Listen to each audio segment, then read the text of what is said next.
Sanib-puwersang inoperate ng PIDEA Special Enforcement Service, PIDEA Regional Office at PNP Drug Enforcement Group ang mga target sa Barangay Santo Domingo sa Quezon City pasado alas 3 ng madaling araw kanina. Sa ikinasang bypass operation, nahuli sa akto ang dalawang high-value target na nagbebenta ng 500 gramo ng ipinagbabawal na droga sa isang undercover agent na nagpanggap na buyer. Hindi na nakapalag ang dalawa. Sa paghahalughog sa kanilang sasakyan at mga gamit, humantong sa pagkakatuklas ng karagdagang 20.5 kilos ng shabu na itinago pa sa mga container ng mayonnaise at ketchup. Ang halaga ng drogang nasamsam, mahigit 142 milyong piso. Imposibleng dadalawa lang po ang tumatrabaho dito. Nakikita natin na may mga kasama pa itong dalawang individual na ito.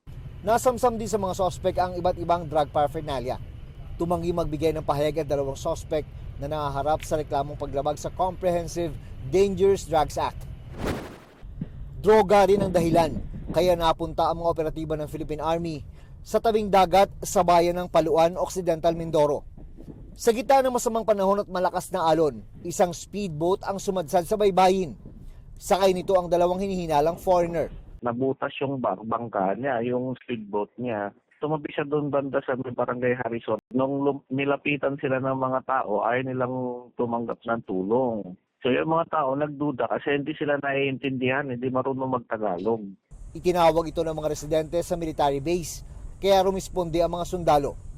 Sa loob ng nasirang speedboat, nakita ang mahigit 40 sako na may foreign markings. Ang laman, hindi bababa sa 860 kilo ng hinihinalang shabu.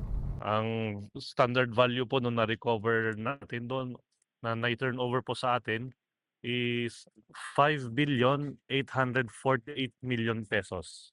Pero agad tumakas papuntang gubat ang dalawang sakay ng speedboat.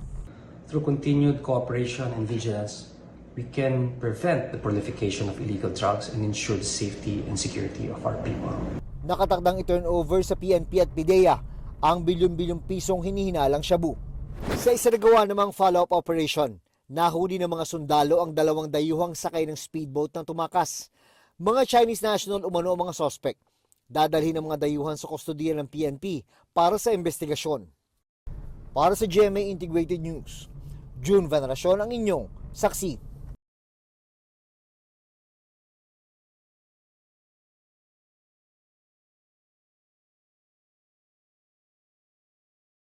Mga kapuso, maging una sa saksi. Mag-subscribe sa GMA Integrated News sa YouTube para sa iba't ibang balita.